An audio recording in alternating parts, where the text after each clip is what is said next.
नमस्कार, आपका बात 25 में स्वागत है। तो बात 25 में आज हम एक घायल देश की जो आवाज़ पिछले दिनों सुनाई देने लगी है, उसके बारे में हम कुछ बात करेंगे, परिप्रेक्ष्य रखेंगे। जो वी.एस. नायपॉल ने भारत के बारे में एक आकलन अपना 1977 में सामने लाए थे। उसमें 3 पुस्तकें हैं, उस समय उनका जो आकलन था भारत में, उसमें कई उनके जो आकलन थे और उसके कारणों उसके ऊपर कई तरह की चर्चा और कंट्रोवर्सी है, लेकिन उसको छोड़ देते हैं। लेकिन जहाँ तक घायल संस्कृति की, एक वुंडेड सिविलाइजेशन की, एक आहत देश की, उनका जो आकलन था, वो कई बातों से हमारे सामने साबित होता है। लेकिन ये पिछले कुछ दिनों में ये जो विकलांगता की, बौद्धिक और सांस्कृतिक विकलांगता जो इस देश पे लाद दी गई, बहुत ही जोर से लाद दी गई, स्वतंत्रता के तुरंत बाद नहीं, उसके पहले ही उसकी आरंभ हो चुका था। लेकिन पिछले दिनों उसमें परिवर्तन आया है। मुख्य परिवर्तन यानी कि इंग्लैंड के वो अंग्रेज लोग जिन्होंने इस देश पे शासन किया, वो लोग जिन्होंने इंडस्ट्रियल रिवाइवल यानी कि औद्योगिक जो युग में इस दुनिया को ले गए, उसमें ये तो मानना पड़ेगा उन्होंने कहा कि the English man have finally left India.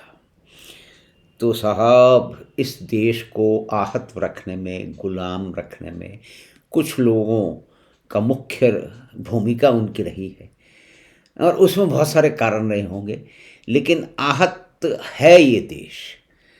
और उसको आहत रखने में, उसको दबा के रखने में, उसको विवश रखने में बहुत सारे लोगों का उसके अंदर प्रयास रहता है, उनका विचार रहता है, उसकी कोशिश तो वो करते ही हैं। तो उसी के बाद के अंदर एक हम गीत सुनते हैं।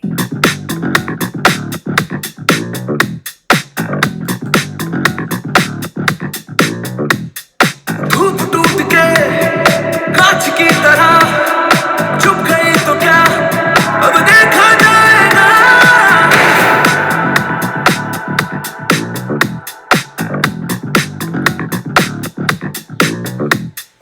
आंधियां कई दिल में है मेरे, चुप गई तो क्या, अब देखा जाएगा।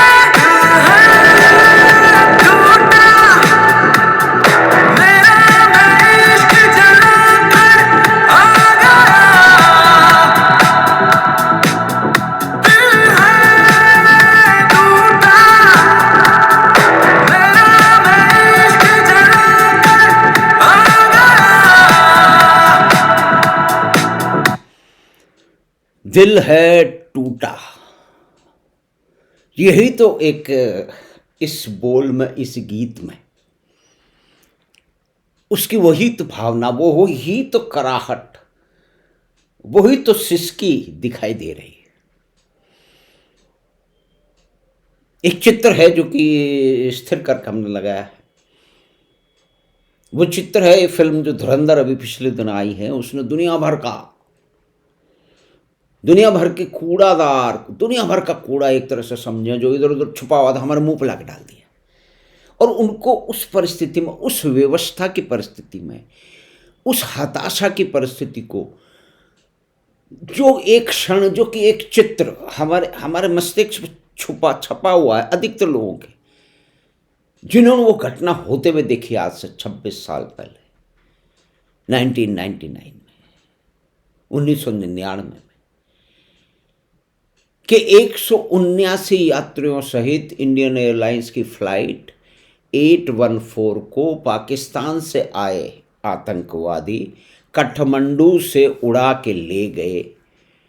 फिर अमृतसर में भी रुके। वहाँ पे अमृतसर में हमारा निष्क्रिय तंत्र कुछ कर नहीं पाया, और फिर बाद में वो कंधार में जाके बैठ गए, और भी कई जगह गए।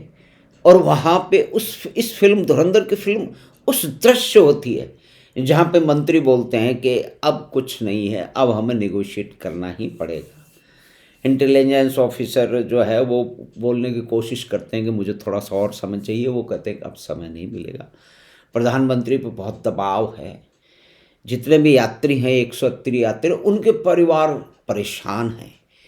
और एक तरह से ये भी वास्तविकता है कि भारत के एक मीडिया के विशेष भाग ने निश्चय ही लोग परेशान होंगे, 180 लोग परेशान होंगे, लेकिन जो सरकार पे दबाव एक एक मीडिया के एक हिस्से ने डाला है, और वो हिस्सा बहुत दिनों तक किस तरह से पाकिस्तान की तरफदारी करता रहा और ये इनकार करता रहा कि भारत में जो भी कुछ इतने सारे हमले हो रहे हैं।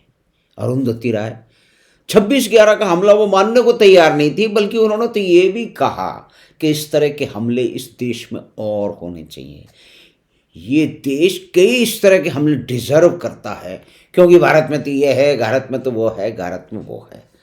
लेकिन 1976 में 1 करोड़ की जनसंख्या देश इजराइल, जब उसके यहाँ भी बदमाशों ने जो है वो आतंकवादियों ने विमान को अपहरण कर लिया और यात्रियों को एंटेपी एयरपोर्ट पे ले गए। वो एक फिल्म है ऑपरेशन थंडरबोल्ट, और उसमें इजराइल की सरकार ने, वहाँ के कमांडो ने किस बेहतरी से 3000 किलोमीटर से दूर जा कर के एक अनजान जगह पे, जहाँ वो लोग पहले से जानते नहीं थे, लेकिन वो जा कर के उन्होंने अपने यात्रियों को छुड़ाया, और उस पर एक फिल्म भी बनी है, बहुत सारे लोगों ने देखी। लेकिन उसके 23 साल बाद ये 1999 में ये घटना हुई, लेकिन भारत एक आहत, एक कमज़ोर, एक विवश देश, उसने कुछ नहीं किया। तो धुरंधर में संवाद है, 26/11 की घटना जब हो रही है, उसका जश्न वो आतंकवादी मना रहे हैं, जो कि डायरेक्ट कर रहे हैं 26/11 को मुंबई में होते हुए। वो कह रहे हैं कि हमने तो सोचा था भारत कुछ तो करेगा, लेकिन भारत ने कुछ भी नहीं किया, यानी कि वो हंसी उड़ा रहे हैं। और ये पहला जो दृश्य है, जिसके अंदर जो है वो रॉ का ऑफिसर जाता है और कहता है कि ठीक है, हम आपको छुड़ा लेंगे, इन लोगों से बात हो गई है, और भारत माता की जय। तो भारत माता की जय, वो विवश 180 करोड़ लोग, जिसमें से एक 25 साल के कत्याल जो एक नवविवाहित जोड़ा था, जो कि हनीमून मनाने गया था, उस व्यक्ति का इन हत्यारों ने कत्ल कर दिया। 25 साल का एक।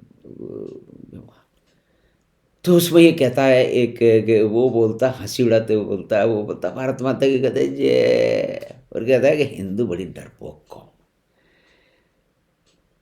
और हम आपके पड़ोस में रहते हैं, कुछ करना हो तो कर लेना, तुम लोग बहुत डरपोक। यानी ये वो जो परिस्थिति है, जो भावना है, जो विवशता की एक चरम सीमा, भारत कई तरह से विवश रहा है, लेकिन एक ये नए देश के साथ में, एक विमानन के साथ में, जबकि दुनिया में कुछ और हो रहा था, लेकिन ये देश कई कारणों से विवश था। लेकिन इसी व्यवस्था को तोड़ते हुए ये जो फिल्म आई है, उसने कई तरह की बात की है। और आप देखिए कि जो जहूर मिस्त्री नाम का जो व्यक्ति इस IC 184 के जो अपहरण में उसके अंदर सम्मिलित था, उसको 2022 में कुछ अज्ञात हत्यारों ने पाकिस्तान में मार डाला। और धुरंधर फिल्म में कराची का भी एक संबंध है, लियारी की घटनाओं को इसमें पिरोया गया है। लेकिन ये भी याद रखना चाहिए कि यहाँ पे जो तीन जो आतंकवादी थे, जो कि हाईजैक करके ले गए थे, जिनके नाम थे शाहिद अख्तर, अहमद और जहूर मिस्त्री, ये सब तीनों कराची के थे। तो एक लिंक तो जुड़ता है, यानी कि एक रिसर्च बेहतरीन हुई है। और लियारी का वायलेंट बैकग्राउंड, और भारत की खुफिया एजेंसी के द्वारा ये एक ऑपरेशन धुरंधर, यानी कि जो CIA के बारे में जो हॉलीवुड फिल्म बना था, बड़े बजट की, लार्ज स्केल की, वही एक फिल्म है कि जहाँ भारत की सरकार एक ऑपरेशन सैंक्शन करती है कि उसके अंतर्गत एक भारत का जासूस जाएगा और पाकिस्तान में जाके वहाँ पे गुंडे बदमाशों और आतंकवादियों को इन्फिल्ट्रेट करेगा और उसके बाद में सूचनाएं देगा। तो ये रोल किया है रणवीर सिंह ने, और उन्होंने कमाल का अंडरस्टेटेड रोल किया है, और बहुत ही साइलेंट, बहुत ही तरीके से रोल किया। बाकी सब ने भी किया है, इसकी हम चर्चा कर चुके हैं। लेकिन ये जो एक जर्नी है उस आदमी की, इस व्यक्ति की, जो मजारी हमजा मजारी का रोल है, कि उसके भारत में कब आया वो शायद आगे आने वाले धुरंधर 2 में दिखाई देगा। तो धुरंधर 1 तो चुपचाप आई और उसने हंगामा बर्पा कर दिया। धुरंधर के बवंडर में बहुत सारा कचरा हमारे सामने आके पड़ गया, और ये लोग जिनके कोलाज के अंदर बार बार चित्र दिखाए जा रहे हैं, इनमें से बहुत सारे एक लोग हैं जो कि इस भावार्थ पे फिल्म किस तरह की बननी चाहिए, चाहे उसके अंदर जो है वो शिव जी का भारत के देवताओं का मजाक उड़ाया जाए, तो कहते हैं कि क्या फ़र्क पड़ता, आप मत देखिए फिल्म। ये इस फिल्म की बुराई कर रहे हैं। तो भारत में एक बहुत बड़ा तबका है जो ये चाहता है कि भारत विवश रहे, लेकिन भारत विवश तो नहीं रहा है, वो बदल गया है।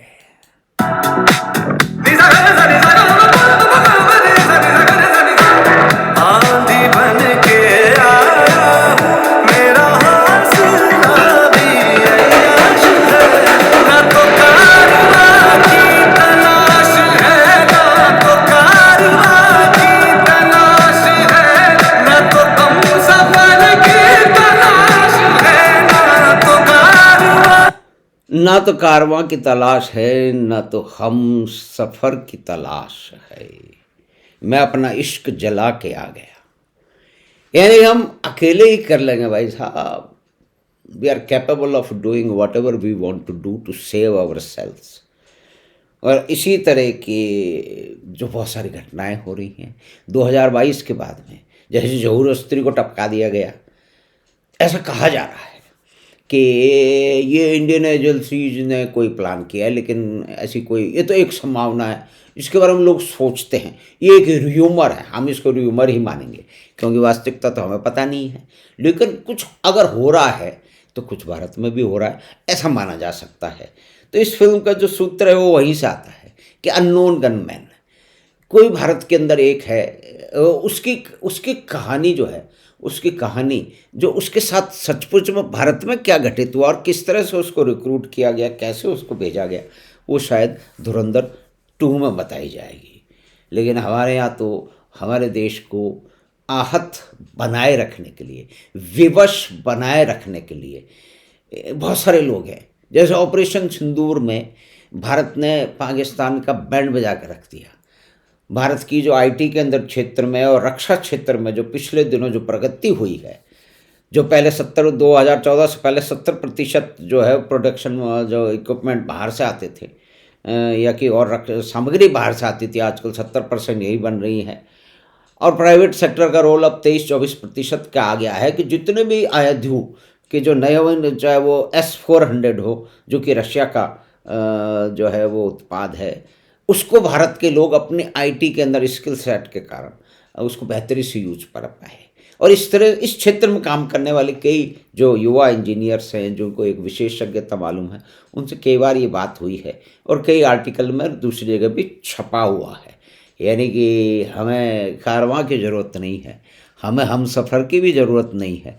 ये एक नया भारत है जिसके बारे में कहता है और जिसमें बहुत सी चीख पुकार हो रही है, जिसमें कहते हैं कि वो घर में घुस के मारेगा, यही दिक्कत है। लेकिन ऐसा तो होना चाहिए, क्यों नहीं होना चाहिए? एक आहत देश, कहराता हुआ देश, एक विवश देश, एक विवश देश की संस्कृति और उसके सिनेमा में एक फिल्म चरित्र घड़े जा रहे हैं जो खड़े होके कह रहे हैं कि अब हमको जो करना है हम करेंगे, अगर घर में घुस के मारना है तो भी मारेंगे, क्योंकि ऐसे ऑपरेशन तो होते हैं।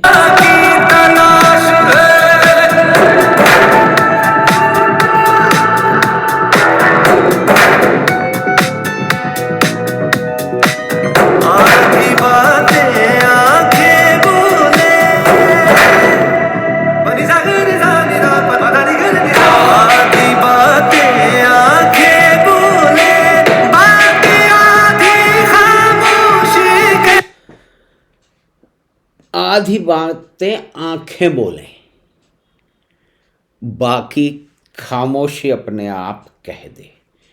तो इस फिल्म में कई ऐसे दृश्य हैं और इतनी मास्टरी से उसको फिल्माया गया है कि लियारी की वो सकरी गंदी गलियां जहां पे हत्यारों का राज चलता है, जिनके साथ होने से पाकिस्तान की राजनीति के बड़े बड़े उसके हम अलग से चर्चा कर चुके हैं, वो कराची पे जो है वो कंट्रोल करते हैं, और वो उसके ज़रिए फिर लियारी के कंट्रोल करते हैं, तो कराची को कंट्रोल करते हैं, और वो फिर वो पाकिस्तान में नेतृत्व के शीर्ष स्थल पे भी पहुंचते हैं।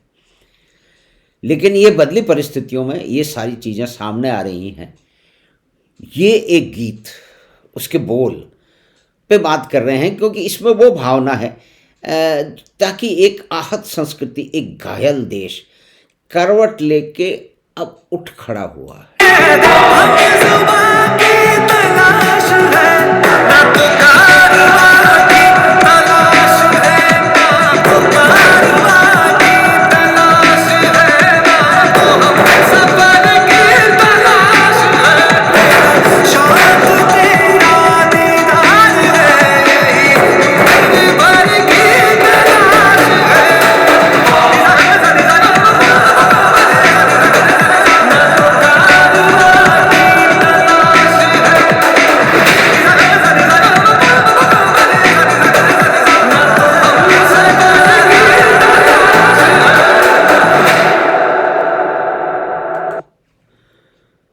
तो एक बदली परिस्थिति में एक आहत देश, एक घायल संस्कृति उठ के खड़ी हो रही है। उसको अपना बचाव करना है दुश्मनों से, विदेश में वैसे दुश्मनों से। अब देश में तो बहुत सारे भौंकते रहते हैं, देश के दुश्मन बहुत सारे हैं, उनमें कुछ के चित्र, कुछ दुष्टों के चित्र लगाए हैं जिनको ये फिल्म पसंद नहीं आ रही। जो कि दूसरी फिल्म है जो है, जो बिल्कुल ही कूड़ा करकट फिल्म है, जिसमें आईएसआई और रॉ आपस में मिल करके भारत के एक विरोधी को पराजित कर रहे हैं। और वो भारत का विरोधी कौन है? कोई भारत का पूर्व सैनिक है जिसको कोई दिक्कत है, उसके साथ कोई गड़बड़ हुई है, उसके साथ कोई नाइंसाफ़ी हुई। इस तरह की बकवास किस्म की फिल्में हैं जिसके अंदर बिकनी पहन के लोग डांस कर रहे हैं, रॉ और आईएसआई के एजेंट बिकनी पहन के घूम रहे हैं, कमाल की बात है। और उसके बाद के अंदर रॉ का एजेंट भी घूम रहा है, और दोनों के झंडे चल रहे हैं। मतलब इतना कूड़ा करकट किस तरह से ये लोग बना पाते हैं? एक ये अद्भुत स्थिति है, लेकिन इस स्थिति को ये अब भूतकाल में हो गई, क्योंकि इस धुरंधर फिल्म ने उस सबको उखाड़ के फेंक दिया है। और धुरंधर 1 चुपचाप आई और उसने इतना बड़ा हंगामा कर लिया। अब जब धुरंधर 2 आएगी, यानी कि उसके लिए तो डेट भी तय हो गई, कोई 19 मार्च 2026, और उसको कहते हैं कि उसकी शूटिंग चल रही है, पूरी हो गई है, उसके बारे में बता नहीं रहे हैं। लेकिन उसके अंदर क्या क्या बताया जाएगा उसके भी बहुत सारे अंदाजे लगाए जा रहे हैं। तो उसके अंदर एक जो ये गाना है जिसको दिखाया गया है कि वो किस तरह से एक मतलब लार्ज स्केल में हेलीकॉप्टर भी बहुत बड़ा, वायुसेना का ट्रांसपोर्ट हेलीकॉप्टर, जैसा कि हॉलीवुड की फिल्में दिखाती हैं, और लार्ज स्केल में जा रहा है। और उसको कोई ऐसा माना जाता है, जैसा कि फिल्म के आरंभ में ही होता है, कि उसको कहीं अफ़गानिस्तान में कहीं पे उधर बलूच एरिया में, बलूचिस्तान में ड्रॉप किया जाएगा, और फिर वो वहाँ से जो है वो पाकिस्तान में एंट्री लेगा। उसकी आइडेंटिटी बलूच है, और वो फिर वो जाके लियारी के टाउन में रहेगा। कराची के 3 आदमी IC 814 के अपहरण में मुलजिम थे। जहूर मित्री भी था जो अभी कुछ दिनों मारा गया है, और एक और व्यक्ति था महजुद्दीन जो है वो दागा करके, उसके ऊपर ये आरोप था कि उसने जो अपहरण हुआ था IC 814 का, उसके अंदर लॉजिस्टिक सपोर्ट दी थी। लेकिन भाई साहब 2012 में उसे छोड़ दिया गया। तो ये तो परिस्थितियां भारत में रही है। और ये फिल्म निश्चय ही हम फिर इसको दोबारा कहेंगे कि 2014 से पहले नहीं बन सकती थी, क्योंकि इसमें इंडस्ट्रियल स्केल पर भारतीय करेंसी का छापना खनानी और कालानी ब्रदर्स द्वारा दिखाया गया है, जो कि इस फिल्म के चरित्र हैं। और इन चरित्र में वो कहानियाँ गुथी हुई हैं। तो इतने इंडस्ट्रियल स्केल पे भारतीय करेंसी का नोट पाकिस्तान में छप रही थी, भारत में कई तरीके से आ रही थी, बंगाल से नेपाल के जरिए यूपी में आ रही थी, और वहाँ पे जो है वो बकर खाने यानी कि कसाई खाने में जो कैश का धंधा चलता है उससे भारत में घुसाई जा रही थी। 70 बैंकों की ब्रांच में था। तो उसके अंदर एक संवाद है, वो कहते हैं कि इनको हम पकड़ लें, इन पे एक्शन लें, तो उसके अंदर आर माधवन जो रोल कर रहे हैं वो बोलते हैं कि नहीं नहीं, अभी हम अगर कुछ करेंगे तो हमारे ऊपर ही एक्शन हो जाएगा, और हम इंतज़ार करते हैं आप पूरे के पूरे जो साक्ष्य एकत्र करो, सारे एविडेंस एकत्र करो, जब कोई एक राष्ट्र की चिंता करने वाले राष्ट्रवादी सरकार आएगी। तो यही तो यहाँ दिक्कत है। ये जितने भी जो ये धूर तराठी किस्म के लोग हैं, रवीश कुमार किस्म के लोग हैं, और दूसरे लोग हैं वो जो अनुपमा वर्मा फर्मा हैं जो चिल्ला रही हैं, उनको जो है जवान और पठान की जो कृत्रिम हिस्सा उस और जो कृत्रिम बिल्कुल महामूर्खतापूर्ण कहानी है उससे कोई दिक्कत नहीं है, लेकिन इनको यहाँ दिक्कत है। और अपने चॉकलेटी हीरो साहब जो हैं वो भी उठ खड़े हुए, उन्होंने कहा मैं इसकी पॉलिटिक्स भी, इसमें पॉलिटिक्स है क्या? एक विवश और एक आहत देश दशकों बाद में अब उसको मौका मिला है, उसके बहुत सारे कारण हैं, उसमें नहीं जाएंगे कि वो एक फ़िल्म बना पा रहा है। आदित्य धर ने पहले भी उरी फिल्म बनाई और दूसरी भी फिल्म बनाई, और आज उनके ऊपर रिलायंस जियो सिनेमा ने, जियो स्टूडियोज़ ने इतना बड़ा बजट दे करके 280 करोड़ रुपए की फिल्म बनाई है, और उसका क्या स्केल है। और लियारी भी कहते हैं कि बैंकॉक में सेटअप किया गया, क्योंकि भारत में तो दिक्कत हो जाती, कोई कारण होंगे उनको, लॉजिस्टिक कोई उसमें आसानी होगी, और उसको बिल्कुल रिक्रिएशन 500 लोगों ने मिलकर किया। तो सिनेमैटिक रिक्रिएशन और घटनाओं का जो है वो चित्रण, उसकी रिसर्च, उस पर हम पहले बात कर चुके हैं। लेकिन यहाँ एक गीत के जरिए जो कि एक चरित्र के बैकग्राउंड में और एक आत्मा के फिल्म की जो एक मूल भावना है, वो जो एक भारतीय जासूस है, उसको ट्रेन किया गया है, वो पाकिस्तान में जाकर के बहुत सारी सूचना एकत्र करेगा, गुंडे बदमाशों की जो लगनी है लियारी, वहाँ पे वो पहुँच जाता है, और उसके बैकग्राउंड में उसके इंट्रोडक्शन में या उसकी कारस्तानी जो कि करने वाला है, उसकी जिम्मेदारी है, उसके परिप्रेक्ष्य में ये सब दिखाया गया है। तो फिल्म में तो एक्शन बहुत बड़े स्क्रीन पे चलता है, हम उसी को देख के उसमें ही मंत्रमुग्ध होकर उसको देखते रहते हैं। ठीक है कि इसमें वायलेंस, क्योंकि वो कंडीशन ही ऐसी है, वो जगह ऐसी है कि जहाँ वायलेंस होता है, जहाँ पे लियारी में जन्मे हुए, कराची को समझे हुए, कराची में महत्वपूर्ण पदों पर रहे हुए, जो कि इन कराची और लियारी को जानते हैं, विदेश में रहने वाले पाकिस्तानी इसके बारे में कई बार बता चुके हैं कि ये जो फिल्म में दिखाया ये तो कुछ भी नहीं है, बहुत ही विभत्स जो है वो मास रेप, सिर्फ स्त्रियों के नहीं बल्कि लड़कों के, बच्चों के भी वहाँ होते थे। तो ये एक विचित्र हिंसा और उसके कई शेड इस फिल्म में छोटे मोटे सीन में दिखाए गए हैं। तो एक जो गुलामी, जो विवश था, जो एक विवश देश, एक आहत संस्कृति अपनी कुछ बात कहना चाह रही है, और वो कई सारी चीज़ों से हुआ, परिवर्तन से भी हुआ है, साइंस एंड टेक्नोलॉजी में परिवर्तन हुए हैं, चाहे वो मतलब यहाँ पे इस देश में है बुलेट ट्रेन का विरोध हो रहा है, क्योंकि संस्कृति वो है ना, हमको तो इनोवेशन भी करनी है तो बैलगाड़ी में ही करनी है, जिसके बारे में चिन्हित किया है और इंगित किया है जिस मनस्थिति को वी.एस. नायपॉल ने 1977 में। तो यहाँ पे ऑपरेशन सिंदूर में किस तरह से भारत ने किया उसका मानने के लिए तैयार नहीं है, यहाँ लोग उसके बारे में अफवाह उड़ा रहे हैं। तो ये इस तरह का दुष्ट उसमें संवाद भी इस फिल्म में कि भारत को सबसे अधिक नुकसान भारत में बैठे हुए दुश्मन है। तो बहुत सारे ऑपरेशन बाहर चल रहे हैं, जिसमें जहूर मिस्त्री भी काम आ गया, टपका दिया गया, जो कि IC 814 के उसमें अपहरण में शामिल था, एक दूसरा आदमी छोड़ दिया गया। तो वो एक उसका कारण रहा होगा। वैसे हमारे देश में ये भी तो है कि सरकार उनकी है, सिस्टम तो अभी हमारा है कॉमरेड। तो ये भी एक बड़ी ही क्रूर और एक विद्रूप वास्तविकता है। तो हमने बातचीत की गीत, उसके बोल, उसकी भावना, और भारत एक घायल, एक आहत संस्कृति है इस अवधारणा के साथ में, और उसने इंटेलेक्चुअल और बौद्धिक बौड़म पने को, बौने पने को बहुत देर तक इस देश ने सहा। उसमें आज भी बहुत सारे सह रहे हैं, बहुत सारे उससे बाहर निकल आए हैं। ये फिल्म भी एक सिग्नल है, एक प्रतिबिंब है कि उस जकड़न से, उस व्यवस्था से ये देश अब बाहर निकल रहा है, और उसको जो कुछ करना है, जिसमें बहुत सारे लोगों की दिक्कत है कि ये भारत अब ऐसा है कि जो घर में घुस के मारेगा, और यहाँ कहा जा रहा है कि भाई आतंकवादियों के भी मानव अधिकार होते हैं, यानी कि आतंकवादी पाकिस्तान में आए, वहाँ को रोक करें, वहाँ बम्बई पे हमला करके चले जाएं, 170 लोगों को मार जाएं और वापस भाग जाएं, तो उनका मानव अधिकार भी है। इस तरह की सड़ी और इस तरह की मतलब विवश करने वाली बातें इस देश में होती रही हैं।